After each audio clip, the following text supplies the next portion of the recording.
अल्हम्दुलिल्लाह जी, हमें ये एनर्जी बॉल्स के ऑर्डर वसूल हुए हैं, जिसको पिनिया भी कहा जाता है उर्दू और पंजाबी में।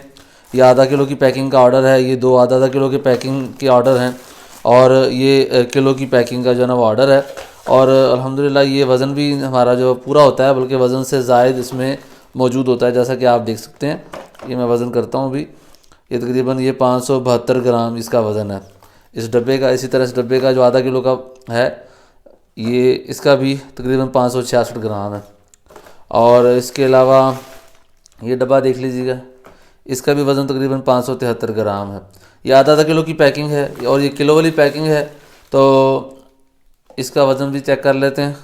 ये भी 1087 ग्राम, यानी काफ़ी ज़्यादा जो है ना वज़न अल्हम्दुलिल्लाह मौजूद होता है। डब्बे का वज़न बिल्कुल शामिल नहीं होता। तो ये आधा किलो की पैकिंग है, और ये किलो की पैकिंग है। और ये एनर्जी बॉल्स होते क्या हैं, ये भी मैं आपको दिखा देता हूँ। ये पिनियाँ होती हैं, जिसमें अल्हम्दुलिल्लाह तकरीबन कम व बेश 14 आइटम्स जो है ना वो इसमें मौजूद हैं, जो कि सारी ही सेहत से भरपूर हैं। तो पूरे पाकिस्तान में कैश ऑन डिलीवरी की सहूलत मौजूद है। ये ऑर्डर चूँकि शहर में जाने हैं, तो इन सिटी इनको भिजवाया जा सकता है। इस तरीके से इनको भिजवाया जाता है। इस तरह की रैपिंग इसमें की होती है। और अगर आउट ऑफ सिटी हो तो फिर बबल रैप वगैरह करके बड़े महफूज अंदाज में पूरे पाकिस्तान में कैश ऑन डिलीवरी के साथ इसको भिजवाया जाता है। तो अगर किसी ने भी ऑर्डर करना हो तो ज़रूर हमारे व्हाट्सएप नंबर पर ऑर्डर कीजिए। अस्सलामु अलैकुम वरहमतुल्लाहि वबरकातुहू।